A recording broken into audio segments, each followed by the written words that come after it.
Yang pertama kita pelajari yaitu biosfer. Pengertian biosfer. Biosfer terdiri dari dua kata, yaitu bio yang berarti hidup dan sfer yang berarti lapisan. Jadi dapat disimpulkan bahwa biosfer merupakan bagian bumi yang menjadi tempat organisme untuk bertahan hidup dan melangsungkan kehidupannya. Selanjutnya, karakteristik biosfer. Yang pembagiannya yaitu yang pertama, fauna yang terdiri dari padang rumput. Padang rumput merupakan habitat bagi banyak fauna seperti binatang herbivora. 2. Gurun. Wilayah dengan suhu yang sangat panas dengan kandungan air yang sedikit. Oleh sebab itu, tempat ini hanya ditempati oleh beberapa jenis fauna tertentu, seperti ular gurun dan unta. Yang ketiga, tundra. Tundra adalah wilayah yang diselimuti oleh daratan salju. Umumnya, wilayahnya terletak dekat dengan kutub utara yang dilapisi es abadi. Fauna yang tinggal di kawasan ini biasanya memiliki bulu yang tebal dan berdarah dingin. Yang keempat, hutan tropis. Hutan hujan tropis memiliki curah hujan yang tinggi dengan sinar matahari yang bersinar sepanjang tahun. Pohon yang tumbuh di hutan ini memiliki daun yang lebat dan tumbuh mencapai 20 hingga 40 meter. 5. Taiga merupakan habitat yang cocok untuk berbagai jenis burung yang melakukan migrasi. Proses migrasi dilakukan apabila di daerah asalnya mengalami perubahan musim seperti musim gugur. 6. Kutub. Di daerah ini hanya terdapat beberapa fauna yang memiliki sistem pertahanan khusus seperti bulu yang tebal dan darah yang hangat. 7. Perairan. Fauna yang hidup di perairan dibedakan menjadi beberapa jenis seperti bentos yang memiliki ukuran mikroskopis dan sangat kecil. B. Hutan. 1. Hutan gugur. Hutan gugur banyak menjadi habitat pohon yang tinggi, kokoh dan memiliki daun yang lebar. Hutan ini berada daerah yang sedikit lebih kering, namun tetap memiliki kandungan air yang cukup banyak. 2. Sabana merupakan padang rumput yang memiliki beberapa pohon kerdil yang letaknya berkelompok. 3. Stepa merupakan hamparan yang ditumbuhi padang rumput dan tidak ada pohon lainnya karena daerah ini memiliki udara yang sangat kering dan cadangan air yang sangat sedikit. C. Terumbu karang merupakan salah satu makhluk hidup yang hidup di laut. Terumbu karang adalah ekosistem bawah laut yang terdiri dari kumpulan binatang karang dan kemudian membentuk batu kapur. Makhluk hidup. Makhluk hidup adalah makhluk yang memiliki ciri-ciri kehidupan seperti bernafas, bergerak, dan berkembang biak. Makhluk hidup disebut juga biotik yang terdiri dari tumbuhan, hewan, dan manusia. Adapun ciri-ciri makhluk hidup, yang pertama bernafas, yang kedua memerlukan makanan dan minuman, yang ketiga tumbuh dan berkembang, yang keempat berkembang biak atau bereproduksi, yang kelima iritabilitas atau menerima dan memberikan respon, yang keenam bergerak, yang ketujuh mampu beradaptasi, yang kedelapan mengeluarkan zat sisa. Asal mula kehidupan di bumi. Melalui teori yang dicetuskan oleh para ilmuwan, teori ini dicetuskan berdasarkan fenomena-fenomena yang terjadi di sekitar kita. Sepanjang sejarah, misteri ini berusaha dipecahkan oleh para ilmuwan, hingga akhirnya menghasilkan beberapa teori. Adapun macam-macam teori tersebut ialah: yang pertama, teori abiogenesis; yang kedua, teori biogenesis; yang ketiga, teori kreasi khas; yang keempat, teori kosmoson; yang kelima, teori kataklisma; yang keenam, teori evolusi kimia; dan yang terakhir, teori evolusi biologi. Teori abiogenesis. Teori yang dikemukakan Aristoteles ini menyatakan bahwa makhluk hidup tercipta dari benda tak hidup yang berlangsung secara spontan. Misalnya cacing tanah, ikan dari lumpur, dan sebagainya.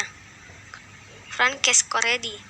Francesco Redi adalah orang yang pertama melakukan percobaan untuk menyanggah teori abiogenesis. Redi membuat percobaan dengan memasukkan daging ke dalam 2 buah toples tanpa penutup terbuka dan toples dengan penutup. Lazzaro Spallanzani melakukan pengujian dengan memanaskan air kaldu rebusan daging di 2 tempat yang berbeda. Setelah dipanaskan, masing-masing wadah diberikan kondisi yang berbeda. Wadah yang pertama diberi penutup, sementara wadah satunya dibiarkan terbuka. Louis Pasteur. Eksperimen ini pun mematahkan teori abiogenesis dan menghasilkan teori baru dengan 3 isi sebagai berikut. Yang pertama, omne vivum ex ovo, semua makhluk hidup berasal dari telur. Yang kedua, omne ovum ex vivo, semua telur berasal dari makhluk hidup. Dan yang ketiga, omne vivum ex ovivo, semua makhluk hidup berasal dari makhluk hidup. Teori evolusi. 1. Teori evolusi zaman Aristoteles. Teori evolusi zaman Aristoteles dan rekan-rekannya ini seringkali dikenal dengan masa fiksisme. Pemikiran mereka lebih bercorak pada fiksi ilmiah yang berdekatan dengan mitos. Salah satu konsep yang berkembang sampai abad ke-18 adalah anggapan bahwa organisme merupakan ciptaan Tuhan yang kemudian dikenal sebagai teori ciptaan khusus.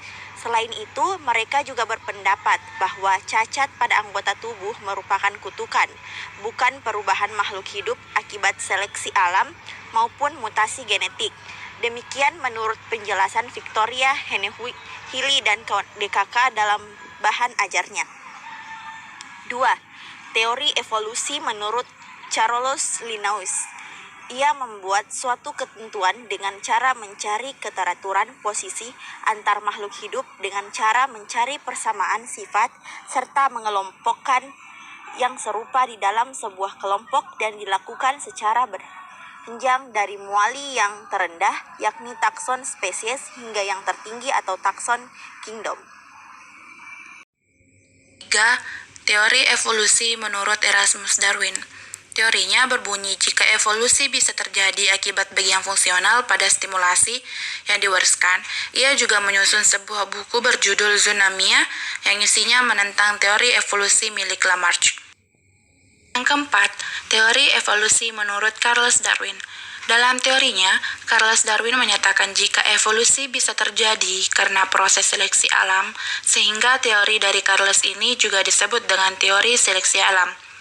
Teori Darwin ini disusun berdasarkan fakta yang sudah ia amati saat berkeliling dunia menggunakan kapal Beagle di Kepulauan Galapagos dan juga beberapa area lainnya di Amerika Selatan.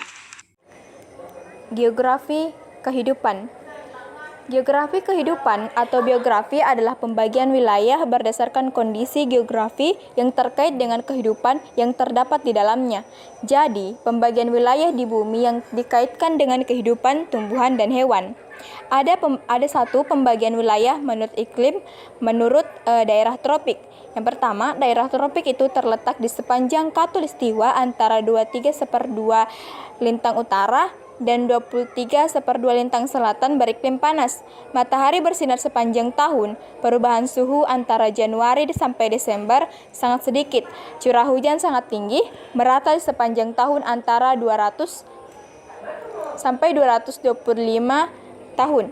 Ciri-ciri tumbuhan di daerah ini yaitu ukuran kecil, tumbuh waktu hujan turun, berbunga dan berbiji dalam ukuran kecil dan tahan lama, tumbuh pada musim penghujan tahun berikutnya.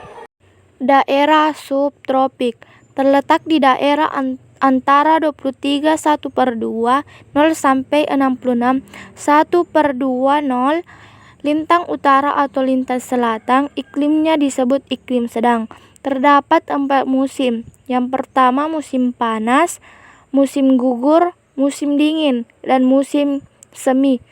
Curah hujan sepanjang tahun 75 sampai 100 cm atau tahun.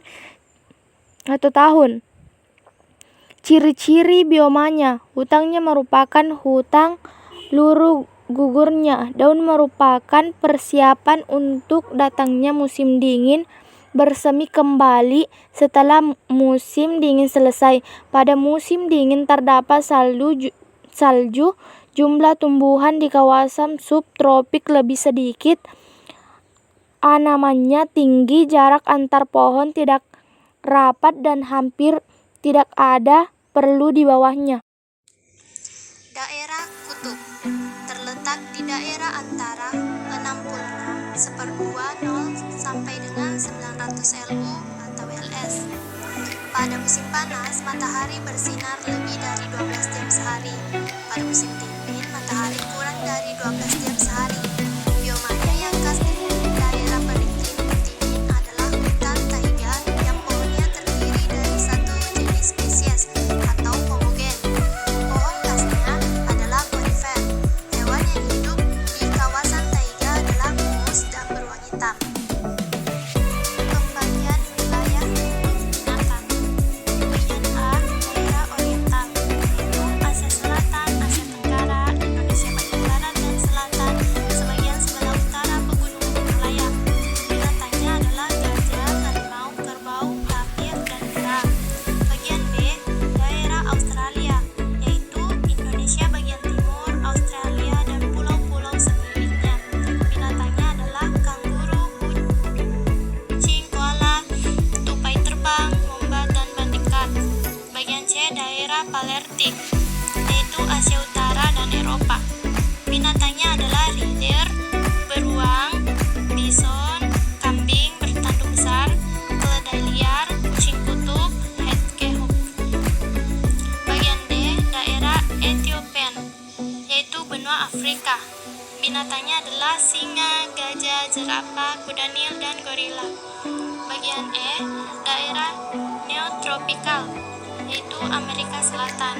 Binatangnya adalah